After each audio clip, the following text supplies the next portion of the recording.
Hi hello welcome back to Shivansh collection. So ఆగండి, video మాత్రం scroll చేయకండి. వీడియో స్క్రోల్ చేస్తే మాత్రం మంచి శారీని మిస్ అవుతారు. సో మంచి శారీ, మంచి బడ్జెట్ ఫ్రెండ్లీ శారీతో అయితే వచ్చేసాము మీ దగ్గరికి. అండ్ ఈ శారీ నేను ఎక్కడ పర్చేస్ చేశాను అనుకుంటున్నారా? ఇంకెక్కడండి, మీషోలో పర్చేస్ చేశాను.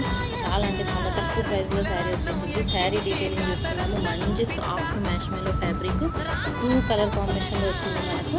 అండ్ శారీ బాడీ డీటెయిలింగ్ చూసుకున్నట్టయితే మనకు చెక్స్ ప్యాటర్న్లో డార్క్ అండ్ లైట్ కాంబినేషన్లో ఇచ్చేసారు. అండ్ బార్డర్ చూసుకున్నట్టయితే మంచి రంగోలీ, ఇప్పుడు ట్రెండింగ్లో ఉన్న ముగ్గు డిజైన్ వచ్చింది. అండ్ టెంపుల్ బార్డర్ వీవింగ్ కూడా వచ్చేసింది అనమాట. So orange with purple combination. నేనైతే బ్లౌజ్, నా దగ్గర ఉన్న బ్లౌజ్ పేరప్ చేశాను. దీనికి వచ్చేసి ప్లెయిన్ విత్ టెంపుల్ బార్డర్తో అయితే బ్లౌజ్ వచ్చేసింది. అండ్ ఈ శారీ ప్రైస్ వచ్చేసి జస్ట్ అరౌండ్ 520 రూపీస్ పడ్డది నాకు. మంచి ఫాలిన్ మెటీరియల్, బాడీ చాలా అంటే చాలా బాగుంది. కలర్ ఆప్షన్స్ కూడా ఉన్నాయి. సో మీకు కూడా కావాలి అనుకుంటే లింక్ అని కమెంట్ చేయండి, లింక్ ప్రొవైడ్ చేస్తాను. అస్సలు మిస్ చేసుకోవద్దు, తప్పకుండా ఆర్డర్ చేసుకోండి.